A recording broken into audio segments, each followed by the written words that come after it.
Hello folks, James, MVS and I. I've got a wee rental Clio in for a battery drain, and the customer's complaining it's going dead overnight. So we've got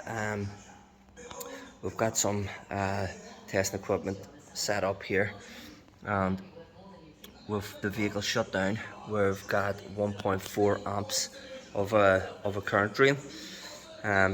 We should be below about maybe 30, probably around 20 milliamps draw for a good drain on the battery. So we'll maybe we've had it shut down here overnight, so we'll get the thermal imaging out, and we'll go around and see if we can see any hot spots to give us some guidance.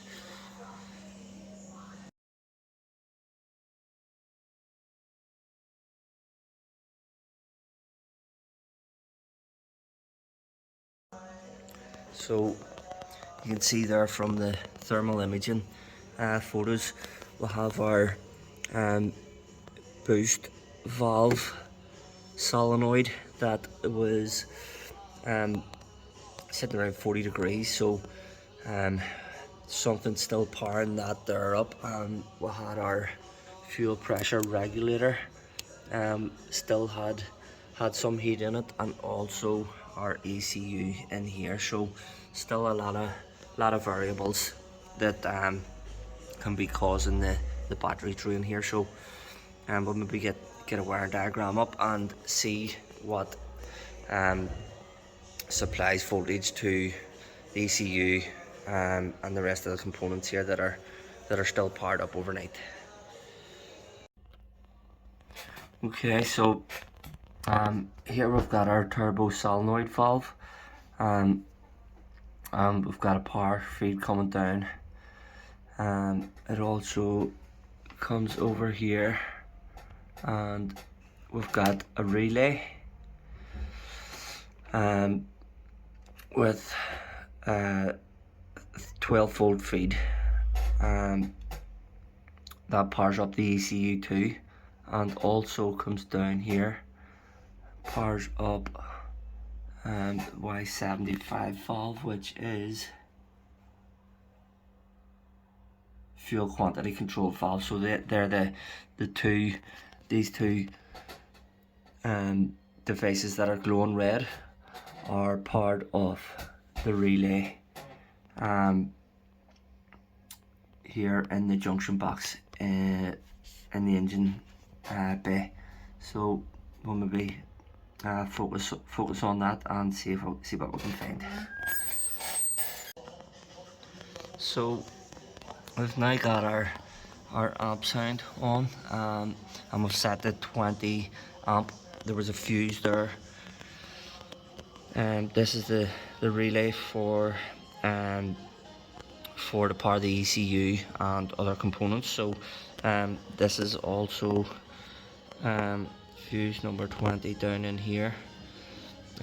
We connect it up there, and we can see that on that fuse there is 1.4 amps of current, so it correlates with our battery drain and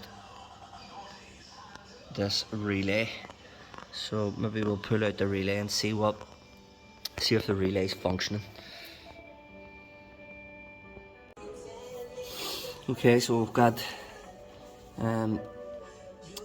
the relay here for the controls to the ECU, power feed to the ECU and other components there.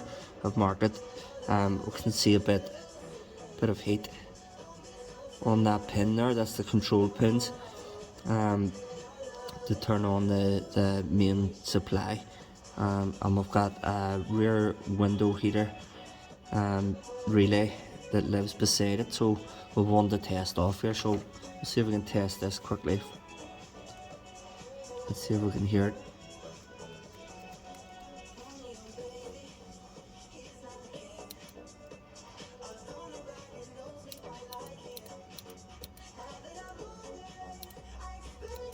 You can hear that clicking, so I know that one's good.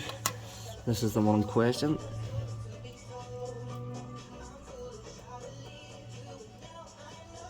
and we're just setting 9 volts, enough to power the relays, and we can see that this one that is suspect is not working. So we'll maybe swap the rear heated windscreen for the faulty one and shut it down and see how we get on.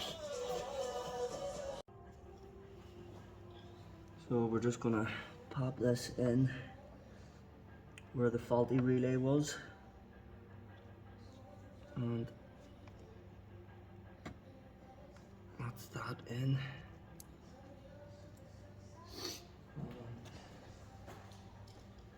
We will now shut the vehicle down. That's it, locked down. Remove that. We're connected up now still with we're connected up here, and we can see that we're already well below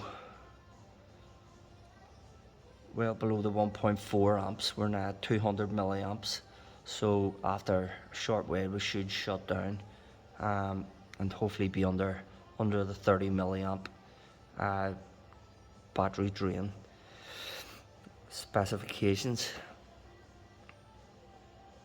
and confirm our fix.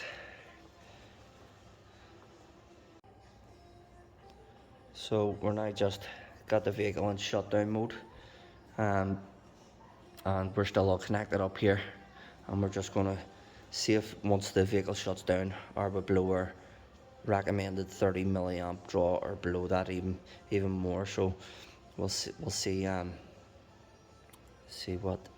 what it does when it shuts down here. It shouldn't be too long.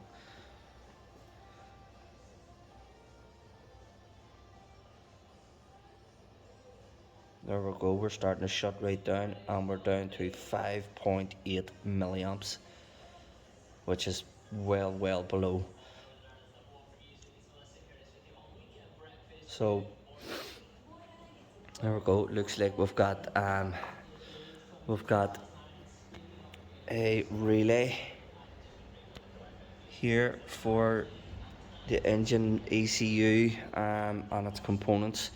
That was the control side was stuck closed, and the relay was jammed, basically keeping the vehicle alive overnight. So with 5-10 milliamps, it's well below. There's not going to be no battery drain at all whatsoever, and should last weeks. So hope you enjoyed the wee video, and there you go.